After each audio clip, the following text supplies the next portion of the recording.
Thank you, Mr. Speaker. I rise today to speak on an issue which now more than ever needs immediate action if we wish our children and our grandchildren to have a healthy planet and healthy lives.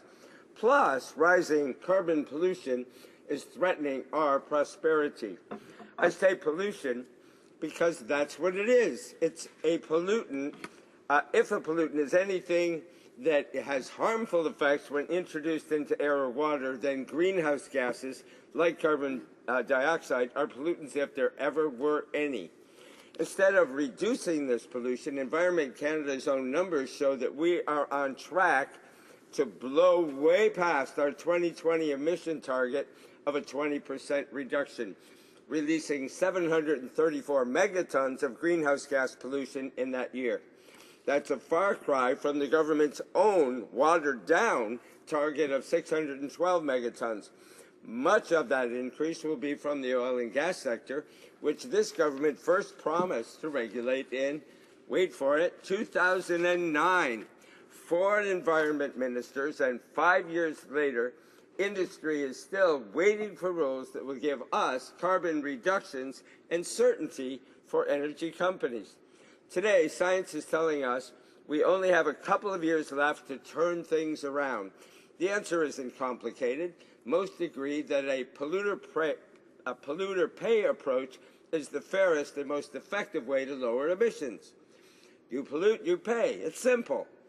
Implementing it is simple too. You just put a price on carbon emissions, like many other countries are already doing. Putting an upstream fee on emissions as they come out of the ground will mean only a handful of sources need to be regulated and will avoid the need for a huge bureaucracy measuring emissions from every smokestack and tailpipe in Canada. Yes, this rising fee will mean carbon-intensive energy will cost more.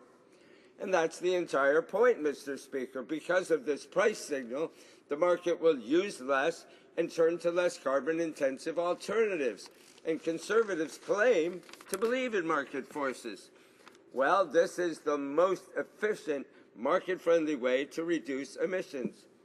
We can eliminate the impact on most families by making it completely revenue neutral, so that every dime collected from the fee is returned directly to Canadians to do whatever they choose. If they use less energy, they will actually make money. If they don't, they won't. It's up to them. The system is called Fee and Dividend, and I hope members will recognize it as a much better option instead of cap and trade or a carbon tax. I know what some will say, putting a price on carbon by any method is a carbon tax and that will kill jobs. No, Fee and Dividend will create new jobs. Let's not forget, under this definition, the government's own regulatory approach is a carbon tax. Let's admit up front that no party wants a policy that kills jobs, but do revenue-neutral policies to internalize the price of emissions cause economic harm? We have one of the world's best answers to that question right here in Canada. BC implemented a carbon tax and the sky did not fall. In contrast to taxes, under revenue-neutral Fee and Dividend, the government keeps none of the fee. Fee and Dividend has the greatest potential to reduce emissions, be simpler, business-friendly, and will provide for the best incentive for all renewable energy alternatives price. That's why the Citizens Climate Lobby is pushing hard for it. Thank you, Mr. Speaker. The Honourable Parliamentary Secretary to the Minister of the Environment. Mr. Speaker, our government takes the challenges of climate change seriously. For this reason, our government is implementing a sector-by-sector regulatory approach to reduce greenhouse gas emissions. Our approach is achieving real reductions while providing regulatory certainty, driving innovation, and leveraging capital stock turnover to avoid locking in long-lived, high-emitting infrastructure. We are aligning certain sectoral policies with the United States, given the degree of economic integration between our two countries. This approach allows Canada to maximize progress on reducing emissions while maintaining economic competitiveness. We began implementing our approach by addressing 2 of the largest sources of greenhouse gas emissions in this country, the transportation and the electricity sectors.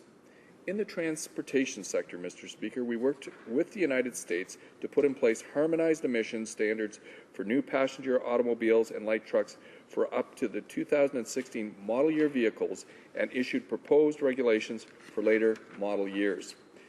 With these regulations, it is projected that the 2025 model year vehicles will produce 50% less greenhouse gas emissions than 2008 vehicles. We have taken the same approach to improving fuel efficiency and reducing greenhouse gas emissions from heavy-duty vehicles such as full-size pickups, semi-trucks, garbage trucks, and buses.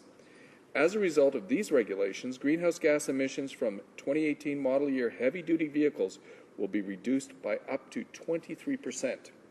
In the electricity sector, our government coal-fired electricity regulations further strengthen Canada's position as a world leader in clean electricity production. We have introduced a tough new regulatory performance standard for coal-fired electricity generation. With these regulations, Canada became the first major coal user to ban the construction of traditional coal-fired electricity generation units.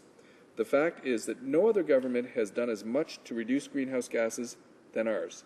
As I mentioned, our approach is generating results, and Canadians can be proud of it. As a result of our actions, Mr. Speaker, Canada's 2020 emissions are projected to be about 128 megatons lower than what they would have been under the Liberals. This is equivalent, and it's important to note, of shutting down 37 coal-fired electricity generation plants. Mr. Speaker, our government will continue to focus on a pragmatic approach to climate change that will reduce emissions while continuing to create jobs and encourage the growth of Canada's economy. And we will achieve all of this without imposing a $20 billion carbon tax on Canadians as proposed by the opposition and the NDP. Thank you, Mr. Speaker. The honourable member for Thunder Bay Superior North. Thank you, Mr. Speaker. Mr. Speaker, most MPs in this House on both sides of the aisle want to do what's best for Canada. We know that our job as MPs sometimes means making tough decisions we can't avoid any longer. Looking at the government's own numbers, every MP knows that we aren't doing enough, whether or not their party will allow them to admit that publicly. Each of us know that inaction on climate change will be far more expensive than taking action, so we must pick our poison. In Canada, so far the debate has been sadly polarized, like tonight, between cap and trade, which the U.S. is never likely to adopt, or a carbon tax, which political parties don't want to touch. Let's take the good advice of the Citizens Climate Lobby and support Fee and Dividend as the simplest, fairest, and most efficient way to reduce greenhouse gas emissions, and in a business-friendly way. Thank you, Mr. Speaker. The Honourable Parliamentary Secretary. Mr. Speaker, the reality is since 2006, our government has taken action to reduce greenhouse gas emissions and build a more sustainable environment through more than $10 billion in investments to support green infrastructure, energy efficiency, clean energy technologies, and the production of cleaner energy. We are seeing successes in greenhouse gas emissions have decreased while the economy has continued to grow. And Mr. Speaker, I think that's the first time that's ever happened. Canadians can also be proud of the fact that per capita emissions are at a historic low of 20.4 tons of carbon dioxide equivalent per person, their lowest level since tracking began in 1990. Mr. Speaker, we're committed to our approach and it's working, and Canadians can be sure that we will continue to oppose the NDP's $20 billion carbon tax. Thank you very much, Mr. Speaker.